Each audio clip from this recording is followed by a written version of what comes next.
Happy anniversary of Michael Pupin's birthday to you! Why to me? Because 170 years ago, on October 9th, a man who changed the world was born. This is the first time I've heard of him. Michael Pupin is a scientist whose inventions surround every living person on the planet Earth. I don't believe it. How come I don't know about him? Do you want to take a glimpse at how this modern world would look without Pupin? Let's do it. Firstly, let's turn off the radio, because it can't work without Pupin's patent for frequency selection.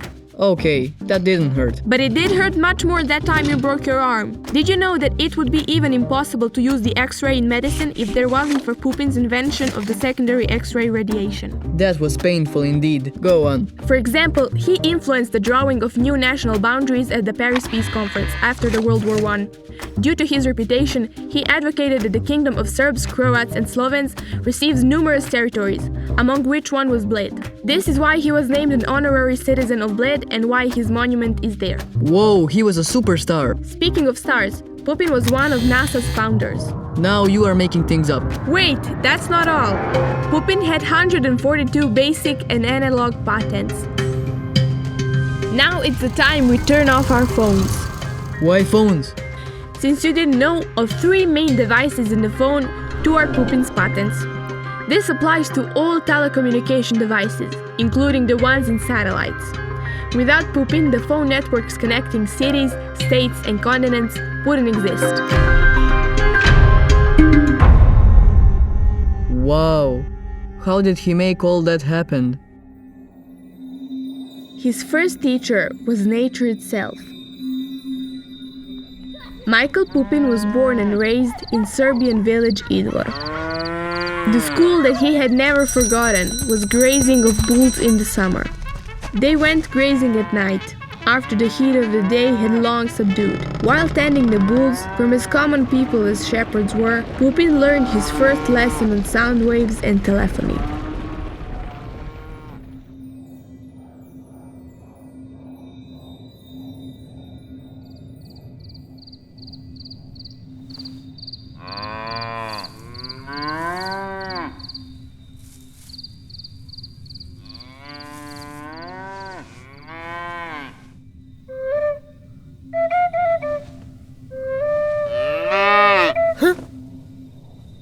Rogo!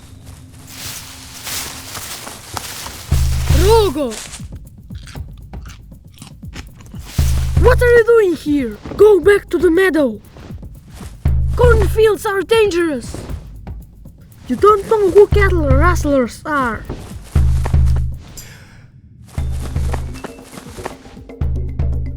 Hey! Wait! You are here too! Come on, Rogo! We need help, quick! Shepherds from Idvor knew that the sound traveled further through the ground than through the air, and that particular natural law helped Pupin call for help the shepherds who were miles away from him. This is how they pulled the cattle out of the cornfield and saved them from cattle rustlers. Lying in the soft grass, Pupin gazed at the vast starry sky and pondered on the great secrets it held. In a young Serbian shepherd, this sky created a huge thirst for discovering grandiose nature's secrets. Seeing this, his mother Olimpiada, although illiterate, encouraged him to leave the pastures he loved so much and go out into the world in search for knowledge. So from Idvor, Pupin went to a school in nearby Pančevo, where a Slovenian named Kos taught him the basics of natural sciences. Then he was off to the distant Prague. Not finding the answers to all of his questions, he sold everything he had, bought the cheapest ticket and sailed off to America, a country where he had heard many great minds of science live. So he sailed into the harbor of a completely new, unknown country, entirely alone, with 5 cents in his pocket. He immediately spent this money on a piece of pie and found a job with American farmers. This is how Pupin started a new chapter in his life, a chapter in which he reached the most prestigious American and later again European schools. He had never stopped his quest for knowledge, neither when he became one of the best professors, nor when owing to his patents he became one of the richest persons in America, nor when he was changing the world. How did Pupin make all that happen, you asked?